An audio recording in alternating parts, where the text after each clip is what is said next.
Depuis vendredi, nous sommes sur le chapitre 18 du livre de la Genèse et on va rester sur le chapitre 18. La première fois que le mot hébreu chacha, qui signifie adorer, est mentionné dans la Bible, c'est dans Genèse 18, quand Abraham va voir l'Éternel et qu'il va se prosterner devant lui. C'est la première fois où le mot hébreu chacha est mentionné, c'est-à-dire ce mot veut dire adorer, l'adoration. Et depuis vendredi, on est donc sur ce texte-là, et il y a tellement d'éléments dans ce texte qui sont précieux. Vendredi soir, nous avons vu premièrement que, avant de pouvoir adorer de cette manière, juste avant le chapitre 18, à la fin du chapitre 17, il est précisé que Abraham avait été circoncis. Et nous avions vu que pour pouvoir être un adorateur, il faut avant cela être circoncis de la circoncision de Christ. Et la circoncision, c'est l'œuvre de la croix, le tout accompli qui est appliqué par le Saint-Esprit en nous. La circoncision, c'est la nouvelle naissance, c'est le dépouillement des œuvres de la chair et c'est la vie par l'Esprit. Sans nouvelle naissance, je ne peux pas adorer Dieu. Nous avions vu avec le verset 1er, donc du chapitre 18, que l'Éternel lui apparut. L'adoration vient toujours de la révélation de qui est Dieu. Amen. Nous avions vu que l'Éternel apparut à Abraham sous la forme de 3 hommes. La révélation de Dieu, c'est la révélation de Dieu fait chair en la personne de Jésus. Dieu qui est devenu homme pour rejoindre l'humanité. Amen. Ces 3 hommes qui sont l'Éternel, la révélation de Dieu pour Abraham, sont apparus parmi des chênes, les arbres. Mais le mot hébreu pour chêne, nous avions vu que le mot hébreu signifie bélier pour le sacrifice. Et cela nous parle de ce Dieu fait homme, mais livré en sacrifice à la croix pour nous, pour nos péchés et pour nous racheter. C'était pas n'importe quel chêne, puisque le verset 1 nous précise que ce sont les chênes de Mamré. Et Mamré veut dire force et vigueur. Et nous avions vu que ce Dieu fait homme, livré en sacrifice, est ressuscité 3 jours après, plein de force et plein de vigueur. Voilà quelle est la révélation de Dieu. Ce n'est pas n'importe quel Dieu. Dieu n'est pas une énergie, Dieu n'est pas juste Dieu, mais Dieu est devenu homme en la personne de Jésus. Ce Jésus s'est livré pour nous et ce Jésus est ressuscité d'entre les morts. C'est la révélation qui fait que nous devenons des adorateurs, en esprit et en vérité. Amen. L'Éternel lui apparut parmi les chênes de Mamré alors qu'Abraham était assis. Et on avait vu que Abraham a pu adorer parce que non seulement il était circoncis, non seulement il a eu la révélation de Dieu, de qui est Dieu et de l'œuvre de la croix, mais aussi parce que Abraham avait la bonne posture. L'adorateur n'est pas quelqu'un d'agité, l'adorateur n'est pas quelqu'un qui est agité dans ses pensées à droite à gauche, mais c'est quelqu'un qui a compris que Dieu l'a fait asseoir avec Christ dans les lieux célestes. Et l'adorateur est celui qui va par la foi et chaque jour intentionnellement prendre cette position d'être assis au repos avec Christ dans les lieux célestes. Amen. Et c'est pour ça qu'Abraham a pu ainsi adorer. Pourtant, on a vu vendredi que c'était pendant la chaleur du jour. Et dans les Écritures, la chaleur du jour symbolise la difficulté, l'épreuve, les temps de fatigue. Mais c'est pendant ce temps-là qu'Abraham a choisi de se prosterner et d'adorer l'Éternel qui lui était apparu. La plus belle des adorations, je le crois aux yeux de Dieu, est celle qui se manifeste pendant les temps de difficulté. C'est difficile, d'adorer pendant des temps comme ça. Mais je crois que l'Esprit de Dieu nous y aide. Et ce que j'aime, c'est que au verset 2, il est dit, pendant la chaleur du jour, Abraham a levé les yeux et a regardé. Et c'est là qu'il a vu l'Éternel. C'est là que l'Éternel lui est apparu. Et je crois qu'Abraham, pendant son temps d'épreuve, a levé les yeux et a regardé parce qu'il cherchait du regard celui que son cœur voulait adorer. Le cœur d'adorateur a besoin d'adorer. Mais pas n'importe quoi et pas n'importe qui et pas n'importe comment. C'est pourquoi il cherche du regard. Le psalmiste dira, je t'ai cherché du regard dans le temple. L'adorateur va chercher de son regard où est l'Éternel, parce que l'adorateur a besoin d'adorer. Amen. C'est un besoin pour lui. Que Dieu fasse que chaque seconde qui se passe, nous ayons ce besoin d'adorer et que cela nous amène à lever les yeux pour regarder et dire, Éternel, où es-tu? J'ai besoin de te voir et j'ai besoin de t'adorer. Amen. On a vu toujours vendredi que quand Abraham a vu l'Éternel, eh bien, personne n'a eu besoin de le stimuler. Mais il est dit qu'il se mit à courir. Pourtant, c'était en pleine chaleur du jour. Quand il fait chaud, c'est dur de courir. Mais Abraham a tellement un cœur d'adorateur que quand il voit l'Éternel, il se met à courir. Et on le voit courir vers l'Éternel. Et ensuite, il est dit au verset 6 qu'il alla promptement. Amen. Il ne s'est pas fait attendre. Il alla promptement dans sa tente vers Sarah, sa femme, pour dire « Vite, dépêche-toi, fais des gâteaux pour l'Éternel ». Et puis il se dépêche d'aller voir son serviteur qui se hâta d'apprêter le veau tendre et bon. On voit un homme plein d'empressement. L'adorateur est plein d'empressement quand il s'agit d'adorer l'Éternel. Amen.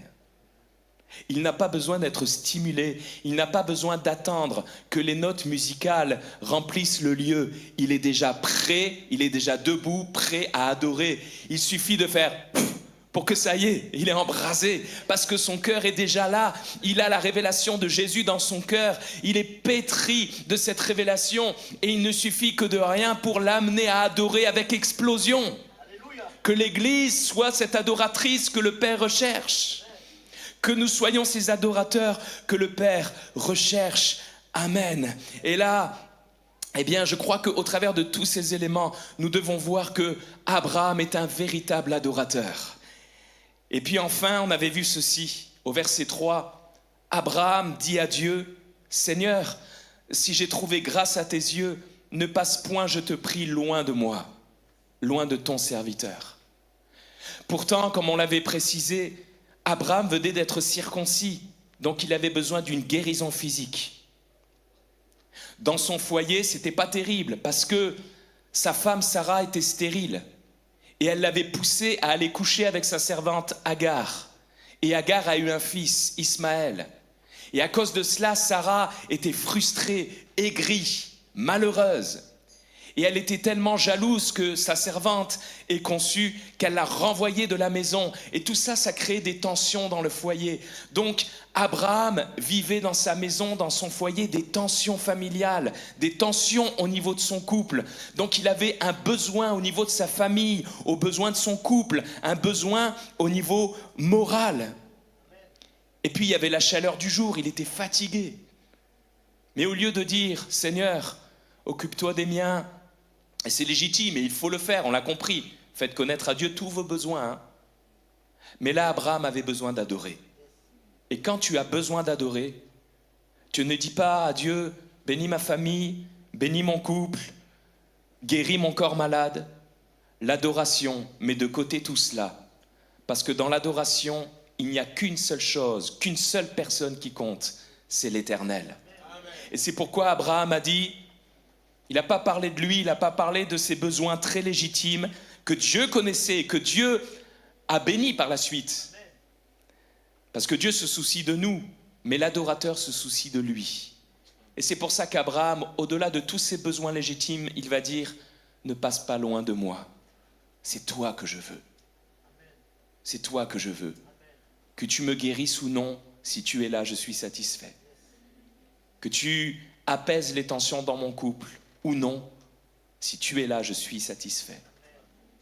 Que la chaleur du jour m'accable, que le quotidien, que le travail quotidien, les défis quotidiens m'accablent ou non, si tu es là, je serai satisfait. C'est pourquoi je t'adore et je me prosterne en terre devant toi. Amen. Amen. Hier après-midi, nous avions parlé de Sarah. Sarah, pendant qu'Abraham adorait, pendant qu'Abraham échangeait avec Dieu, juste derrière, à quelques centimètres, Sarah écoute d'une oreille, mais cachée dans sa tente. Et on avait vu que Sarah était une femme malheureuse parce qu'elle était stérile, elle était frustrée. Et à l'époque, une femme qui ne pouvait concevoir, c'était une femme qui était considérée comme maudite de la part de Dieu. Et on avait vu que Sarah vivait vraiment une saison compliquée, un mal-être, et que c'est certainement, je dis bien certainement pour cette raison, ça c'est moi qui le dis, mais je pense qu'on peut deviner que les choses étaient ainsi, elle n'a pas osé sortir de la tente. Elle n'a pas osé rejoindre ce temps d'adoration parce qu'en elle-même, elle devait se dire « Sarah, tu es maudite, tu n'es pas aimée de Dieu, tu es rejetée de Dieu, tu n'es pas acceptée, etc. etc. » Et on avait vu qu'à cause de cela, Sarah se cachait. Mais l'Éternel, pendant qu'Abraham l'adorait, se souciait de Sarah parce qu'il l'aimait et avait prévu de la bénir. Et il va donc dire à Abraham « Où est Sarah, ta femme ?»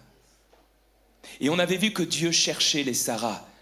Et pendant des cultes, il y a des temps d'adoration, des temps où l'Église loue l'Éternel. Mais Dieu localise toutes les Sarah qui se disent « Mais moi, je ne vis pas ces choses-là. » Ces hommes, ces femmes qui ont honte de ce qu'ils ont fait, qui ont honte de ce qu'ils ont subi. Et ils sont là et peut-être même ils vont chanter, lever les mains, mais leur cœur n'y est pas parce qu'ils se sentent coupables, condamnés. Et ils se cachent dans leur tente. Ils se cachent, ils ne veulent pas être vus. Mais Dieu t'a vu et Dieu dit « Où es-tu » Parce que si je cherche aujourd'hui des adorateurs et que je me réjouis de l'adoration qu'il y a dans ce lieu, moi je ne t'oublie pas. Dieu n'oublie pas les Sarah. Dieu n'oublie personne. Et quand Dieu te regarde, lui ne te juge pas, il ne te condamne pas. Mais comme il a pu dire à Sarah, l'année prochaine, quand je reviendrai, tu auras un fils parce que je t'aurai béni. Il veut te dire la même chose. À toi qui te sens coupable, à toi qui te sens exclu, indigne, Dieu te dit, je t'ai vu, je te connais et je veux te bénir autant qu'Abraham. Je vais te donner la vie, je vais te donner le pardon, j'ai tout accompli pour toi à la croix. Je vais te racheter, je vais te guérir, je vais mettre la vie en toi et je vais faire de toi une nouvelle personne. Non, tu n'es pas oubliée, Sarah. Tu n'es pas oubliée. Mais je suis là pour te donner la vie. Amen. Amen. Alors on va aller un petit peu plus loin ce matin. On va particulièrement méditer sur les versets 4 jusqu'au verset 8. On va lire ensemble le texte. Verset 4, Abraham va parler à l'Éternel, donc il vient de se prosterner en terre, il vient d'adorer, mais il continue son adoration de cette manière. Verset 4, il va dire à Dieu, « Permettez qu'on apporte un peu d'eau pour vous laver les pieds, et reposez-vous sous cet arbre. J'irai prendre un morceau de pain pour fortifier votre cœur. Après quoi, vous continuerez votre route, car c'est pour cela que vous passez près de votre serviteur. » Ils répondirent, « Fais comme tu l'as dit. » Abraham alla promptement dans sa tente vers Sarah et il dit, « Vite, 3 mesures de fleurs de farine, pétris et fais des gâteaux. » Et Abraham courut à son troupeau, prit un veau tendre et bon et le donna à un serviteur qui se hâta de l'apprêter. Il prit encore de la crème et du lait avec le veau qu'on avait apprêté et il les mit devant eux. Il se tint lui-même à leur côté sous l'arbre et ils mangèrent. Amen. Amen. Mes amis, pour moi, l'adoration, c'est ce que nous venons de lire.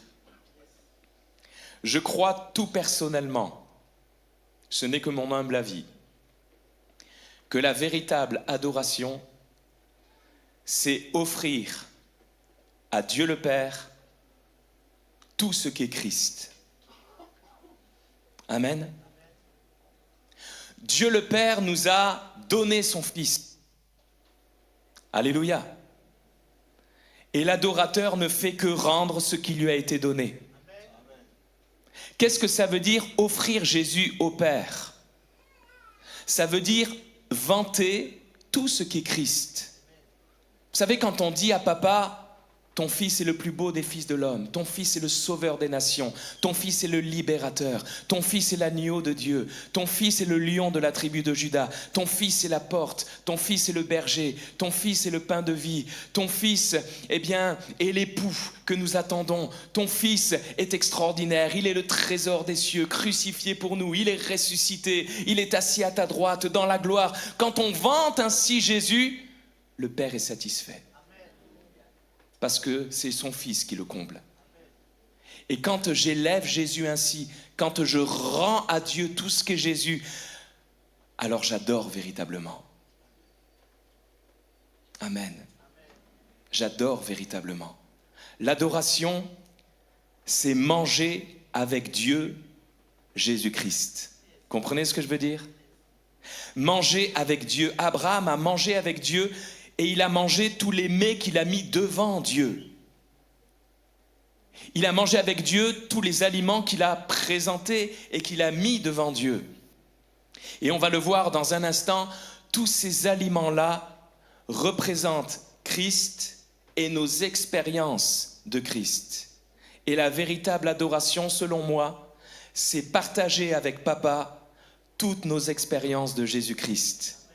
D'où l'importance pour adorer de vivre Christ au quotidien par la révélation du Saint-Esprit. Amen. Alors, je ne sais pas si vous avez pu compter, peut-être pas, mais Abraham va présenter à Dieu 7 éléments. Le premier, c'est de l'eau. Le deuxième, c'est un arbre. Le troisième, c'est du pain. Le quatrième, c'est de la fleur de farine. Le cinquième, c'est un veau tendre et bon et apprêté. Le sixième élément, c'est de la crème. Et le septième élément, c'est du lait. Ces 7 éléments représentent la personne de Jésus, mais aussi les expériences de Christ dans nos vies personnelles. Et c'est ces 7 éléments qu'Abraham a présentés à l'Éternel. L'adoration, c'est présenter Jésus-Christ et tout ce que nous expérimentons en lui. Amen. Le premier élément, donc, c'est de l'eau. Permettez qu'on apporte un peu d'eau pour vous laver les pieds. Jésus-Christ est l'eau vive. Amen. Cette eau qui communique la vie, cette eau qui nous rafraîchit, cette eau qui nous lave, cette eau qui nous sanctifie. Il est la parole. Et la parole est symbolisée par l'eau. Jésus est l'eau qui nous lave. Il lave nos pensées. Parfois, nos pensées sont encombrées, elles sont souillées. Il y a comme de la boue dans nos têtes. Mais quand on lit les Écritures, quand on contacte Jésus, l'eau vive, alors nos pensées sont comme lavées, décrassées, notre cœur encombré est soulagé. Et au contact de Christ, l'eau, nous nous sentons propres, nous nous sentons lavés, nous nous sentons délacés, nous nous sentons tellement mieux. Amen. Ce monde nous salit les pieds, mais au contact de Jésus, nous nous sentons lavés, rafraîchis, propres, purifiés, sanctifiés, revitalisés. Il est l'eau de la vie, il est la source de la vie. Amen. Et il est celui qui nous lave les pieds avec cette eau. Il nous lave les pieds avec lui-même. Vous voyez l'image? Il est celui qui lave les pieds, mais il est en même temps l'eau avec laquelle il nous lave les pieds. Un jour, dans ma vie chrétienne, dans une période très sombre de ma vie, j'avais même plus la force de prononcer un seul mot à Dieu. J'étais littéralement par terre. Et j'étais là sur mon canapé, juste les yeux fermés. Et là, Dieu m'a donné une image très forte. C'était plus qu'une image, c'était une révélation pour ma vie. Je voyais Jésus à genoux devant moi, en train de me laver les pieds. Et puis Jésus me regarde et me dit, ne dis rien, laisse-moi faire. Et là, j'ai été visité par le Saint-Esprit, j'ai pleuré toutes les larmes de mon corps. Je sentais tellement l'amour divin.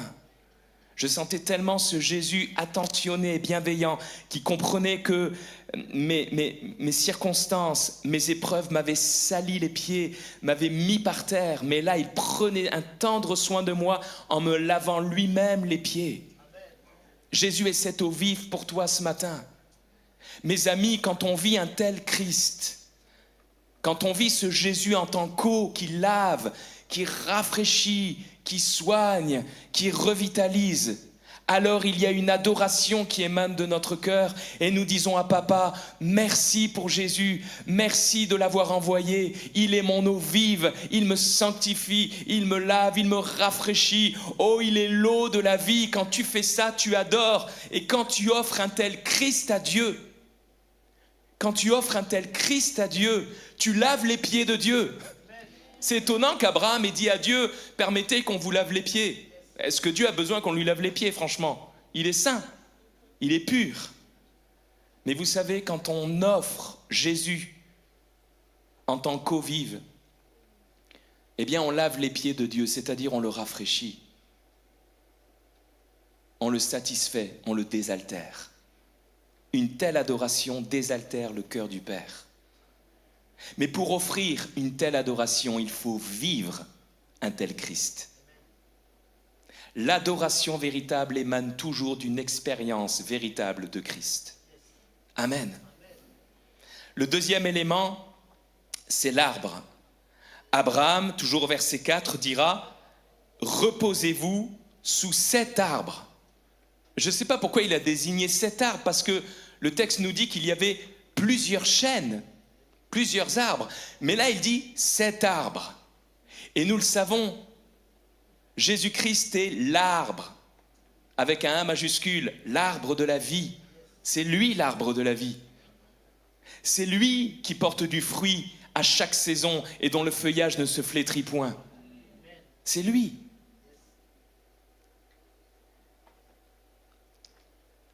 Abraham a désigné cet arbre et a dit à Dieu, repose-toi sous cet arbre. Nous devons, en tant qu'adorateurs, présenter Christ au Père en tant qu'arbre de la vie. Jésus, en tant qu'arbre de la vie, est celui qui nous offre du repos. La bien-aimée, dans le Cantique des Cantiques, au chapitre 2, va prononcer des paroles qui sont vraiment magnifiques. Je vous les lis. Cantique des Cantiques, chapitre 2, et verset 3. « Comme un pommier au milieu des arbres de la forêt, tel est mon bien-aimé parmi les jeunes hommes. J'ai désiré m'asseoir à son ombre, et son fruit est doux à mon palais. » Amen. Ce Jésus, ce pommier, c'est Christ. Amen. Cet arbre, c'est Christ. Et quand j'expérimente un tel Christ, alors j'expérimente un repos divin. Connais-tu Jésus en tant qu'arbre? Expérimentes-tu ce repos où tu viens juste à son ombre, tu t'assois et son fruit est doux à ton palais? Quand tu expérimentes un tel Christ, un tel repos, alors ensuite, tu l'offres au Père et tu dis au Père, repose-toi sous cet arbre. Quand j'offre Jésus à Papa, Jésus en tant qu'arbre de la vie, je donne au cœur de Dieu, par mon adoration, du repos. Amen. Vous savez que quand j'adore Dieu, je donne à Papa du repos. Ça repose son cœur. Père, cet arbre de vie, c'est toi qui me l'as donné. Je l'expérimente au quotidien. Et je veux partager un tel Jésus avec toi. Ce repos que je vis en ton Fils, je veux le vivre avec toi, Papa. Je t'offre Jésus, je te rends le Jésus que tu m'as offert. Vis ce repos aussi. Amen. Vous voyez ce que je veux dire? Dieu nous donne un Jésus aux multiples facettes. Et chaque facette de Christ que je vis, je le rends au Père. C'est ça l'adoration. L'adoration, c'est offrir au Père le Fils bien-aimé. Donc on a vu, le premier élément c'est l'eau, le deuxième élément c'est l'arbre, le troisième c'est le verset 5 où Abraham dit « J'irai prendre un morceau de pain pour fortifier votre cœur. » Dans Jean chapitre 6, Jésus se comparera au pain et il dira « Je suis le pain de vie. Quiconque mange ma chair vivra éternellement. » On a pris la Sainte Seine tout à l'heure et on a mangé le pain en nous souvenant que Jésus est le pain de vie, qui nous donne la vie. Et un tel pain fortifie notre cœur. Amen. Et on a besoin au quotidien de vivre un tel Christ, d'expérimenter un tel Jésus. Un Jésus que nous pouvons manger, un Jésus dont nous pouvons nous rassasier.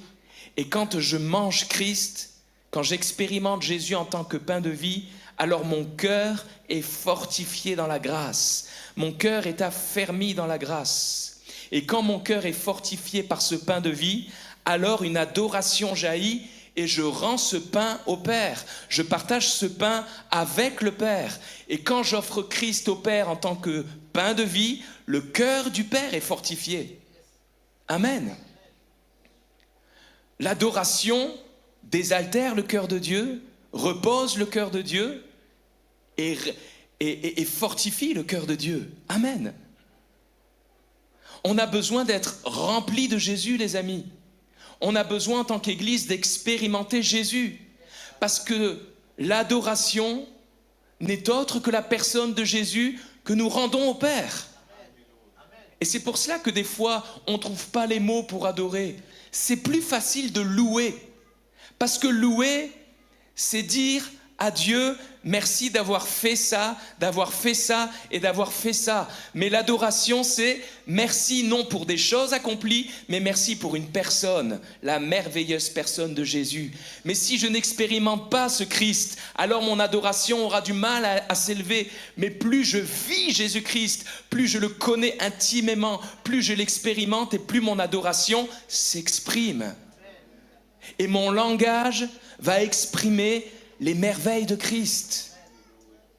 Et Dieu veut que nous adorions en parlant en langue, mais il veut que nous adorions aussi avec notre intelligence, parce qu'il veut que nous mettions des mots sur nos expériences. Et nos expériences doivent être centrées sur la personne de Jésus qu'il nous a donnée. Nous devons en être désaltérés, nous devons y trouver le repos, nous devons en être rassasiés, fortifiés et ainsi le rendre au Père. Et quand j'exprime un tel Christ au Père, que je lui rends, que je lui offre, combien il est satisfait. Vous croyez qu'on va faire quoi dans l'éternité? On va vanter Jésus-Christ pour toujours. Et le Père sera satisfait. Amen. Le Père sera satisfait. Donc on a vu que l'adoration, c'est offrir Jésus en tant qu'eau vive, en tant qu'arbre de la vie, en tant que pain de vie. Au verset 6, il est précisé qu'Abraham alla promptement dans sa tente vers Sarah et il dit « Vite, 3 mesures de fleurs de farine, pétris et fais des gâteaux avec ça. » La fleur de farine, je ne sais pas si vous savez ce que c'est, mais en tout cas, l'Ancien Testament, le Lévitique, etc., nous parle souvent de la fleur de farine. La fleur de farine, c'est la meilleure partie de la farine. C'est la plus fine, c'est la plus délicate, c'est la meilleure. Eh bien, mes amis, Jésus-Christ est pour nous la fleur de farine. Ce n'est pas juste la farine. Ce n'est pas juste un homme parmi les hommes. Jésus de Nazareth est le plus beau des fils de l'homme. C'est la meilleure partie de l'humanité. Amen. Jésus est la fleur de farine. Il n'y a pas plus beau que cet homme-là. Il n'y a pas plus délicat que cet homme-là. Il n'y a pas plus pur que cet homme-là. Il n'y a pas plus fin que cet homme-là. Quelle finesse à notre Jésus. Vous avez remarqué combien il est fin? Nous, on est bourrins, hein? Des fois, bon, on a des grumeaux un peu. On est un peu, bon... Mais Jésus, quand il parle, quelle finesse, quelle délicatesse, quel tact. Il est délicat, il est doux, il est humble de cœur. Mais il a accepté d'être pétri, écrasé, malaxé par la main de l'homme, par une Sarah stérile et qui se sentait maudite et rejetée. C'est Sarah qui a pris la fleur de farine et qui s'est mise à pétrir et ensuite qui a cuit. pour en faire des gâteaux. Jésus a accepté, lui, la fleur de farine, d'être écrasé par la main de l'homme pécheur, écrasé par l'humanité stérile, écrasé par l'humanité maudite. Et il a accepté d'être cuit par le feu de la colère de Dieu pour devenir un gâteau succulent dont nous pouvons nous nourrir. Vous savez, la fleur de farine, dans le Lévitique au chapitre 7, est liée à l'action de grâce, est liée à l'adoration. Je vais vous le lire, Lévitique chapitre 7. Regardez ce qui est écrit. Lévitique chapitre 7, verset 11. Vous savez, il y a les 5 types de sacrifices, hein. Il y a l'holocauste, il y a le sacrifice d'expiation, etc. Et là, on est au sacrifice d'action de grâce, de l'adoration. Voici la loi du sacrifice d'action de grâce qu'on offrira à l'Éternel. Si quelqu'un l'offre par reconnaissance, il offrira avec le sacrifice d'action de grâce des gâteaux sans levain pétris à l'huile, des galettes sans levain arrosées d'huile et des gâteaux de fleurs de farine et pétris à l'huile. Avant même que la loi du Lévitique soit instaurée par l'Éternel, Abraham avait déjà reçu cette révélation. Amen. Et c'est pour ça que quand il veut offrir le meilleur à l'Éternel, il va vite dire à son épouse, vite, 3 mesures de fleurs de farine, pétris et fait des gâteaux.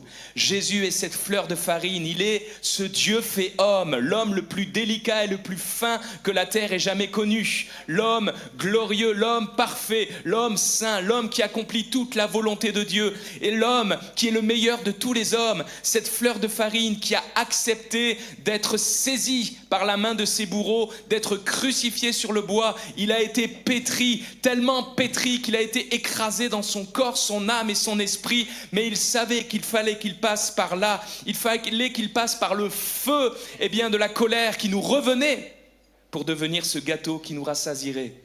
Mais ce matin, en tant qu'adorateur, on veut dire à notre âme, même quand elle se sent coupable, vite, n'attends pas. Prends Jésus, la fleur de farine, qui vit en toi, pétris, cuis et fais des gâteaux parce que l'Éternel attend ton adoration. Pas n'importe quelle adoration, il attend que tu lui offres Jésus.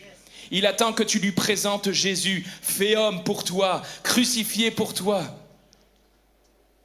embrasé par la colère de Dieu pour toi, mais qui en résurrection est devenu ce gâteau qui rassasie ton âme et qui comble le cœur de Dieu. Quand tu offres un tel Jésus, le cœur du Père est rassasié. Amen. L'adoration n'est pas juste dire « je t'adore », mais je crois que l'adoration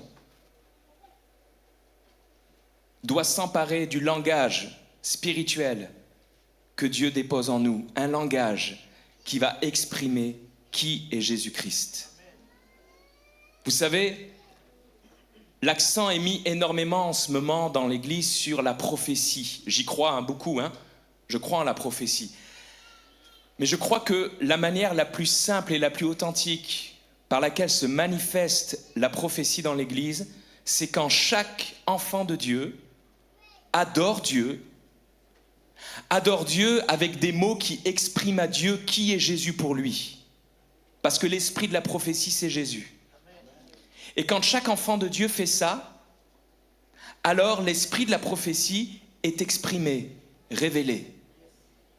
Et quand chaque enfant de Dieu exprime avec ses mots Christ et son expérience de Christ pour l'offrir à Dieu, mes amis, l'évangile est prêché, l'église est édifiée, le non-croyant est convaincu, Christ est révélé, le malade est guéri et l'esprit s'exprime parfaitement. Ne pensons pas que la prophétie est quelque chose de bizarre, de mystique, qui s'exprime toujours par des images un peu bizarres.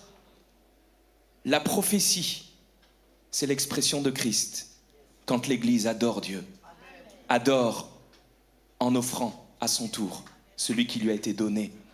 Voilà pourquoi c'est très important d'ouvrir nos bouches.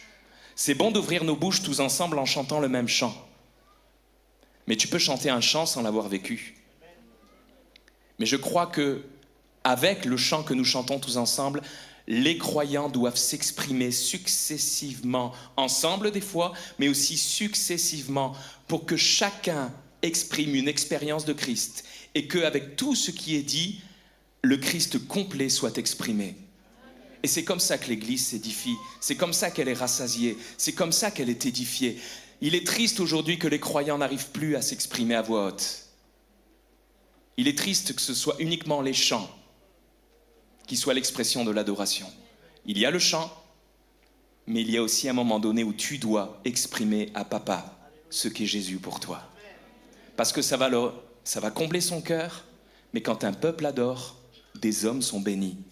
Jésus est révélé et des choses puissantes se passent. Amen. C'est important. Amen.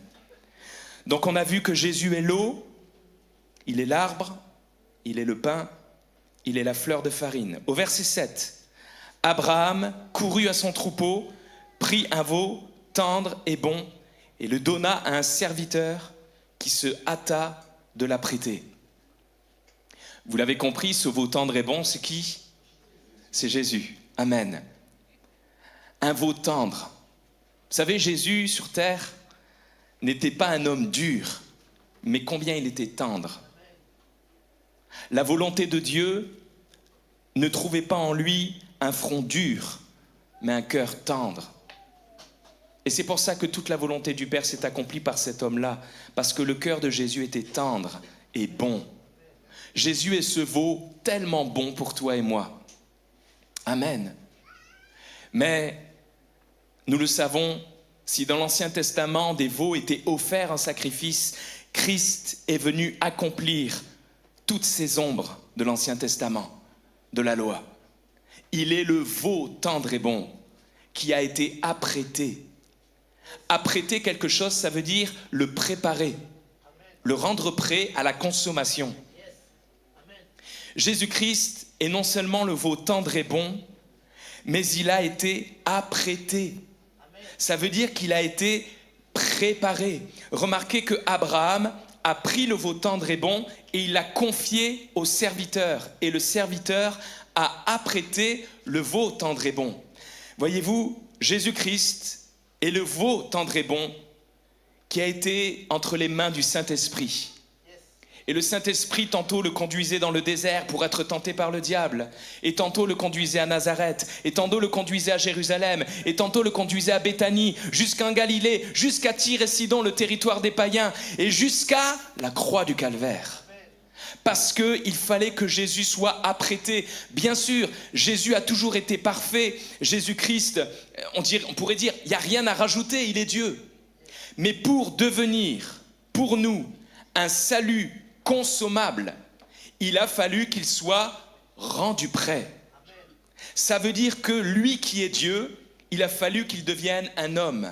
Mais il a fallu que cet homme souffre, accomplisse la volonté divine, qu'il meure, qu'il soit enseveli, qu'il soit ressuscité, qu'il soit élevé au ciel, qu'il soit déclaré roi des rois et seigneur des seigneurs, mais pas tout. Il a fallu, comme le dit Paul dans 1 Corinthiens 15, 45, qu'il devienne l'esprit qui donne la vie.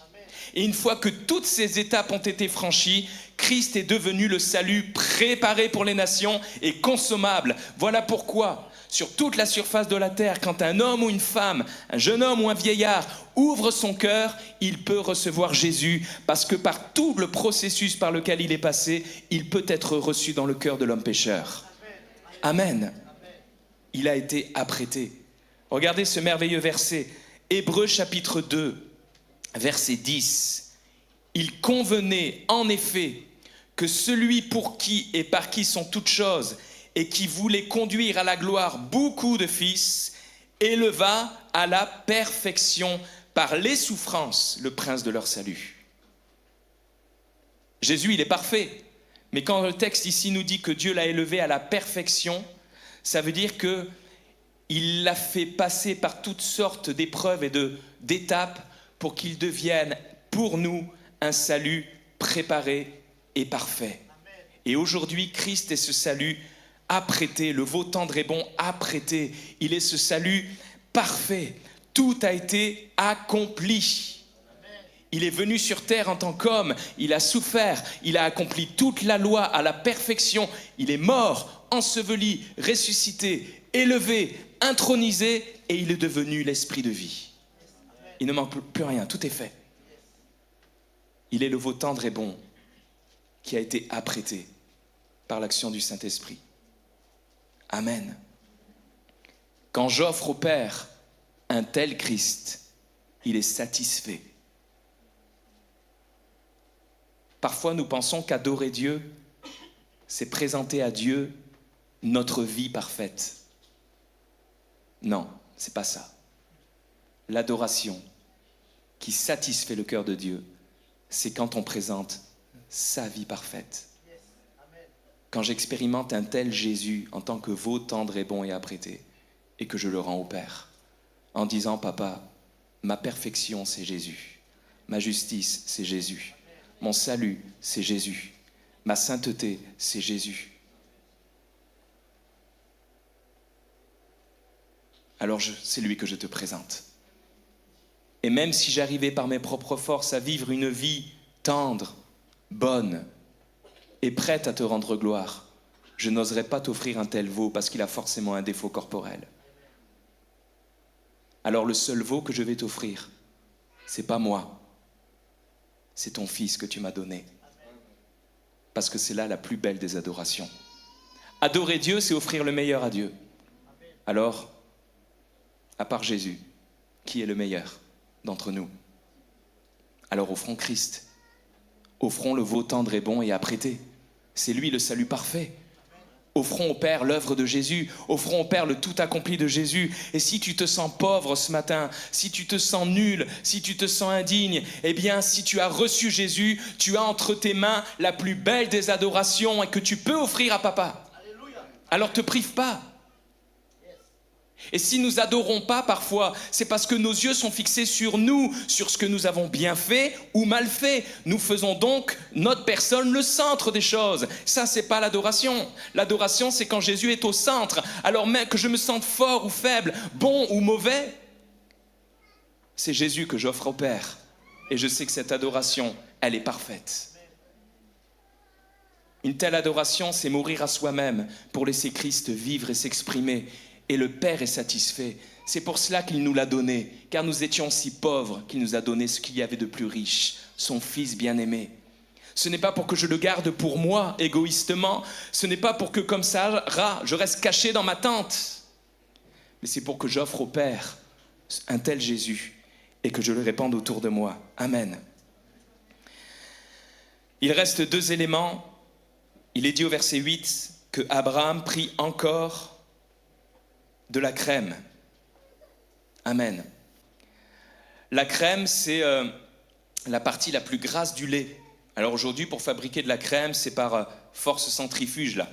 Si vous faites tourner du lait avec la force centrifuge, là, très très très vite, à un moment donné, il y a toute la partie graisseuse du lait qui va s'accumuler au même endroit et vous allez obtenir de la crème. D'accord ? Ça va ?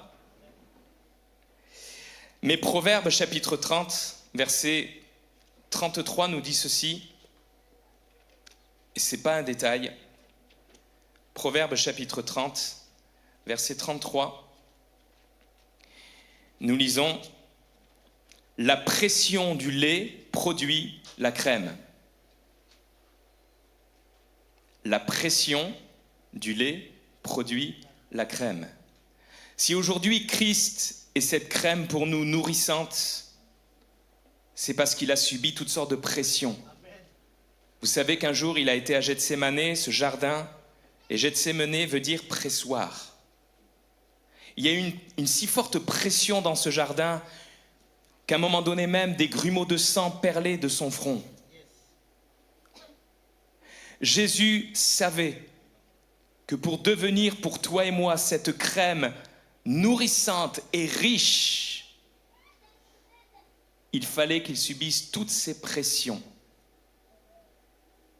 Il a fallu qu'il subisse premièrement la pression de 33 années de vie humaine sur terre, la pression de ses opposants religieux, la pression du quotidien, la pression de la tentation, à laquelle il n'a jamais cédé.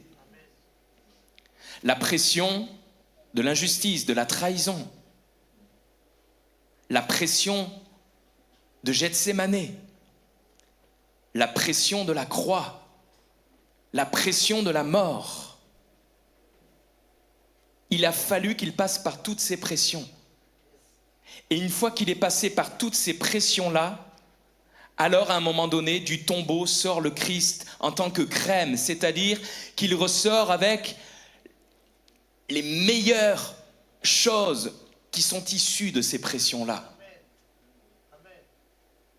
En ressuscitant, Jésus nous dit, je suis maintenant devenu crème pour toi, la meilleure chose pour toi. Sans ces pressions, je n'aurais jamais pu devenir pour toi cette crème si riche qui contient en elle-même des éléments qui peuvent te purifier, te laver, te libérer, te délivrer, t'affranchir, te sanctifier, te transformer, te glorifier.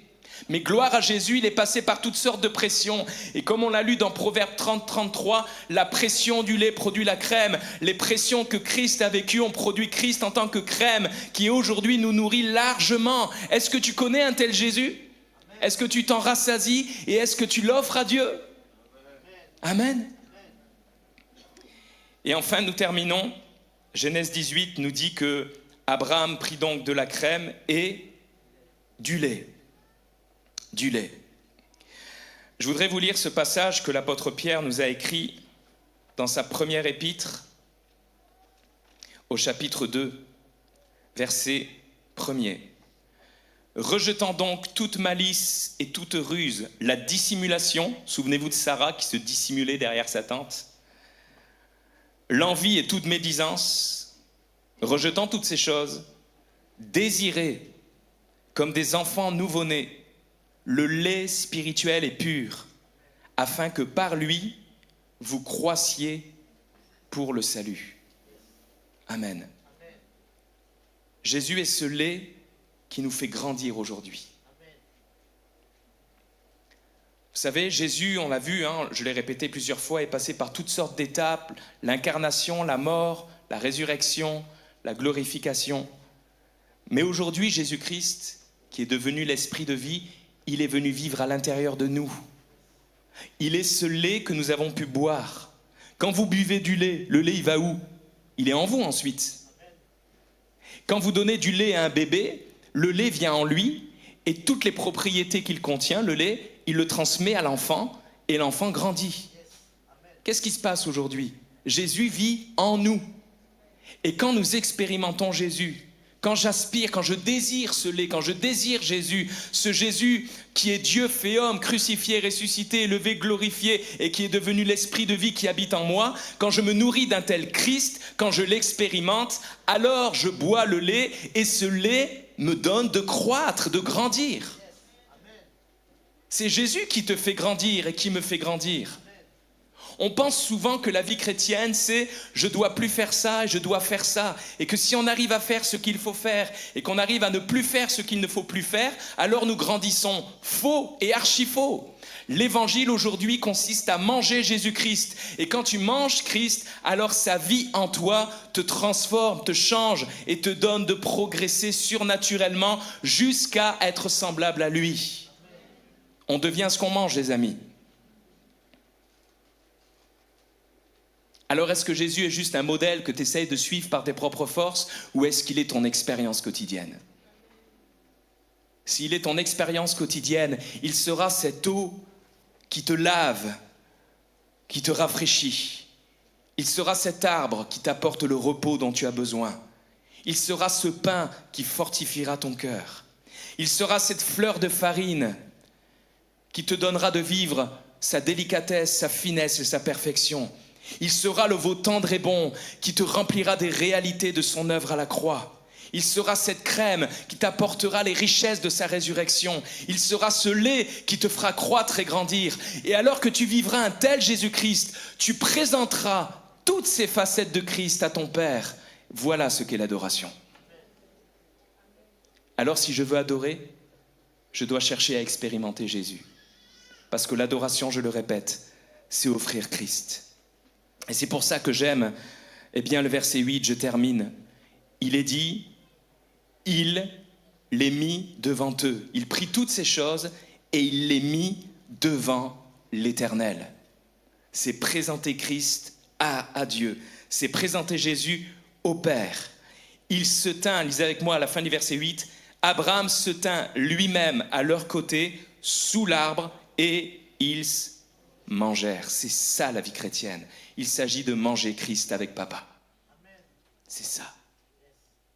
Sous l'arbre, en Christ. Le fait qu'Abraham se tienne aux côtés de Dieu sous l'arbre et qu'il mange avec Dieu, tous ces éléments nous montrent que nous sommes appelés au quotidien à nous tenir près de papa, sous Christ, en Christ, l'arbre de vie, et à manger avec lui tout ce qu'est Christ. Il nous partage son Fils et nous partageons avec lui son Fils et toutes les expériences que nous faisons de Christ. Et c'est ça, mes amis, qui réjouit le cœur de Dieu. Et c'est ça qui te fait grandir. Et c'est ça qui fait grandir l'Église. Et c'est ça qui donne à l'Église d'exprimer le cœur de Dieu. Et c'est ça qui sauve les croyants. L'évangélisation, c'est pas distribuer 5000 prospectus. C'est pas forcément ça. C'est bien de le faire, je néglige pas ça. Mais on pense que l'évangélisation, c'est plus tu distribues de prospectus, plus tu as fait le boulot. Je crois que l'évangélisation que Dieu utilise le plus, c'est quand une Église vit Christ, offre Christ dans l'adoration, et là, Christ est exprimé, Dieu est satisfait, le Saint-Esprit se mouvoie, parce que quand le cœur du Père est satisfait, le Saint-Esprit agit, les amis. Et là, le non-croyant ne peut pas résister. Il peut que se convertir, parce qu'il voit. Il entend le Saint-Esprit dire, « Où es-tu, Sarah ?» Alléluia. Et toutes les Sarahs qui sont cachées dans leur tente, dans leur orgueil et dans leur fausse vie, ils ne peuvent que sortir de la tente, fléchir le genou et dire « Jésus, je veux cette même vie que tous les Abraham qui m'entourent. » C'est ce qui s'est passé le jour de la Pentecôte. Mes amis, dans cette chambre haute, il y avait des adorateurs qui n'ont fait qu'offrir au Père ce Jésus qui leur était apparu. Et alors qu'ils sont en train d'adorer, des milliers de gens viennent voir ce qui se passe. Et ils les entendent parler des merveilles de Dieu. Les merveilles de Dieu, mes amis, c'est Jésus. Et quand ils entendent ça, Pierre se lève et il prêche. Et si vous regardez la prédication de Pierre, notez bien cette prédication, méditez-la à la maison. Il va parler de Christ crucifié, ressuscité, élevé à la droite de Dieu, et que maintenant, s'ils se repentent, ils vont recevoir l'esprit de vie. Il prêche l'évangile. Et 3000 âmes sont rajoutées à l'église ce jour-là. Amen. Alors l'évangélisation, c'est avant tout un peuple qui adore. Parce que le peuple qui adore, c'est celui qui expérimente au quotidien Jésus-Christ. Mes amis, la véritable adoration engendre la vie. Puisque nous le savons, c'est à ce moment-là que Sarah va recevoir la promesse de recevoir la vie. Et on le sait, elle va recevoir la vie. Puisque surnaturellement, alors qu'elle était stérile, elle va concevoir un enfant. Et cet enfant n'est autre qu'Isaac. Isaac, le fils de la promesse. Mais au-delà d'Isaac, il y a plus qu'Isaac, puisque Jésus est le véritable fils d'Abraham. Amen. Jésus est véritablement le fils de la promesse. Alléluia. Et c'est ce que nous dit justement l'apôtre Paul, et je conclus rapidement avec ça. L'apôtre Paul aux Galates, c'est ce qu'il nous déclare. Amen. C'est ce qu'il nous déclare. Il nous dit que, il n'a pas été dit à Abraham que ses postérités seront bénies, mais sa postérité, en tant qu'il s'agit d'une seule, c'est-à-dire Christ. La postérité d'Abraham, c'est plus qu'Isaac. Le fils de la promesse, c'est plus qu'Isaac. La vie que Sarah a reçue, c'est plus qu'Isaac. C'est la semence de Christ. Et la véritable adoration, elle engendre la vie. Elle engendre Christ. En fait, tout est question de Christ. Adorer, c'est offrir Christ. Mais pendant que j'adore en offrant Christ, je reçois plus de Christ. J'expérimente plus de Christ. Et en recevant, expérimentant plus de Christ, j'adore encore un peu plus. Et c'est un cercle vertueux dans lequel le Saint-Esprit s'exprime et aime agir. Sortons pas de ça, mes amis. Voilà quelle est la véritable adoration. On peut fermer nos yeux, s'il vous plaît. J'inviterai le groupe de louanges à revenir. On pourrait peut-être reprendre ce chant Yeshua. C'est Jésus, hein? juste chanter son nom, en réfléchissant à tout ce que nous avons vu.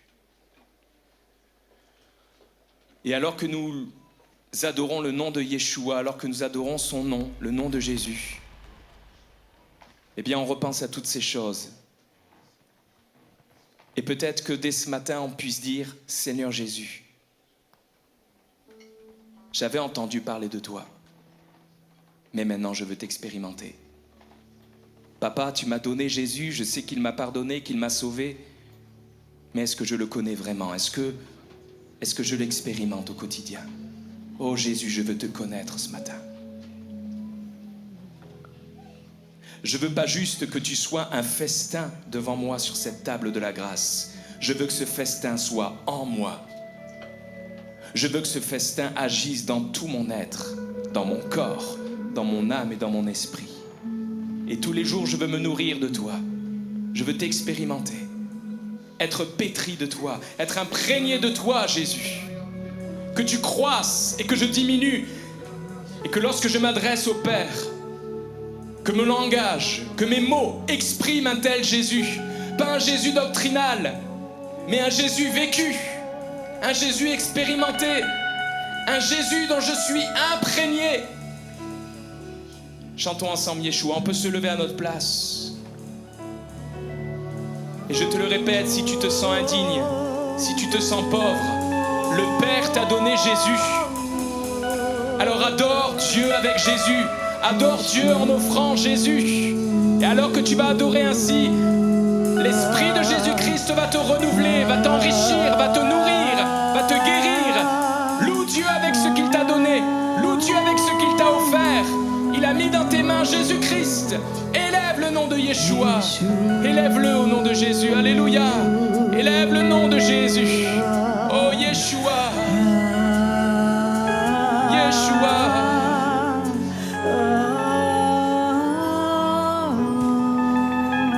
Église de Dieu, adore en élevant Yeshua. Élève Yeshua devant Papa. Offre Yeshua à Papa. Exprime Yeshua devant le Père. Mets Jésus devant Dieu. Présente Jésus. Présente-lui Christ comme ton salut. Présente-lui Christ comme ton guérisseur. Présente-lui Christ comme ton libérateur. Oh, il est l'époux. Il est l'eau. Il est le pain. Il est l'arbre. Il est la fleur de farine.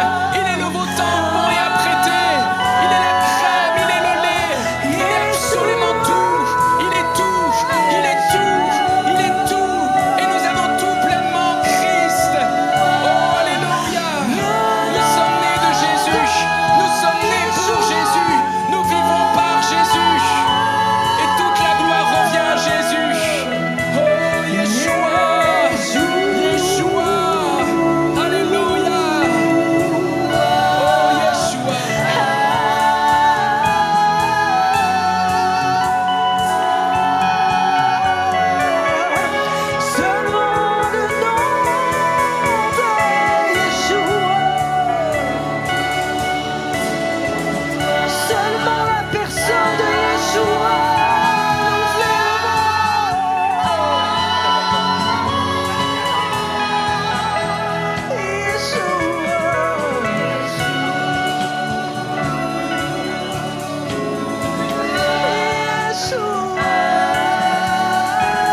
Jésus, nous te proclamons roi.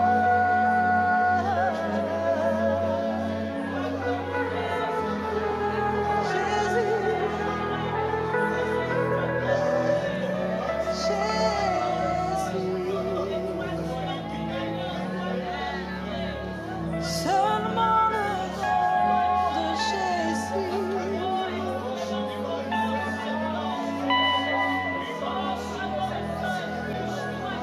Oh, Alpha et Oméga. Tu es le premier, tu es le dernier, Jésus. Tu es l'homme parfait, Seigneur. Tu es celui qui nous donne la vie. Jésus, sois élevé, Jésus. Sois élevé, Jésus.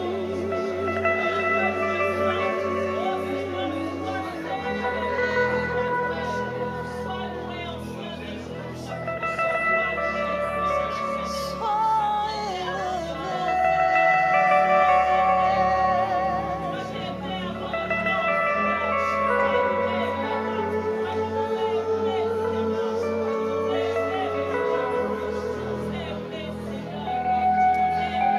tes pieds,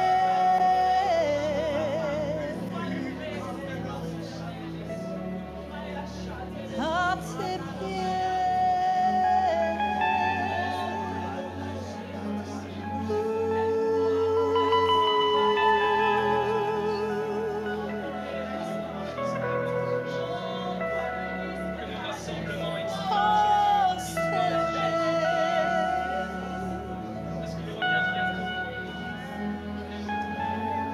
Jésus. Oh Seigneur, que tu puisses rester le centre de nos vies, Seigneur. Que Jésus soit le centre, qu'il soit le fondement, Seigneur. Qu'il soit le commencement de notre journée, qu'il soit la fin de notre journée, qu'il soit notre pain quotidien. Oh Jésus. Rends-nous encore amoureux de toi, Jésus. Rends-nous passionnés de toi, Jésus. C'est toi que nous voulons. C'est toi que nous cherchons. Le nom de Jésus.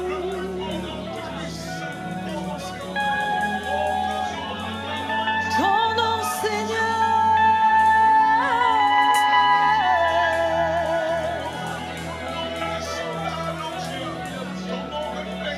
Ton nom, Seigneur, est au-dessus de tous les noms, au-dessus de tous les noms.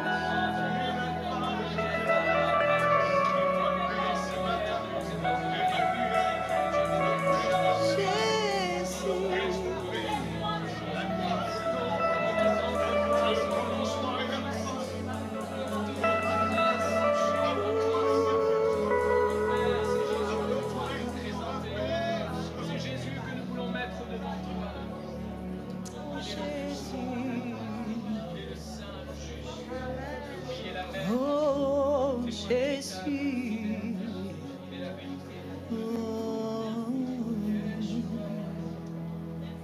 Jésus.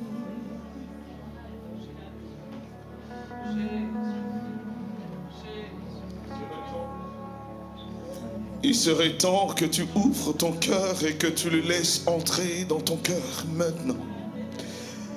Il te tend la main, il s'est révélé ce matin à toi comme le Dieu qui t'aime profondément. Il veut être au centre de ta vie pour te rendre la vie. C'est le temps maintenant. N'hésite pas. Ne te retiens pas. C'est le temps pour toi de t'abandonner. Puissance est dans le nom Il peut se satisfaire de ta vie brisée. de Jésus. Il peut se satisfaire de ta vie parsemée d'erreurs, jalonnée de fautes, jalonnée de trahison. Peu importe, il prend plaisir en toi ce matin. Jésus prend plaisir en toi ce matin.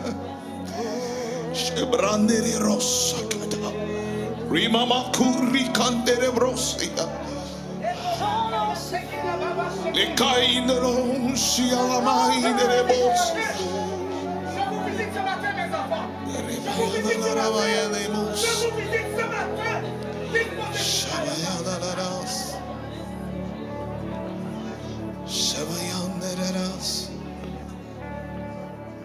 Est-ce qu'on peut simplement élever nos mains et élever Jésus devant le Père? Dis au Père ce qu'il est pour toi. Élève la voix, parle, ne te tais pas. Dis au Père qui t'écoute. Présente au Père l'agneau de Dieu. Présente-lui Jésus.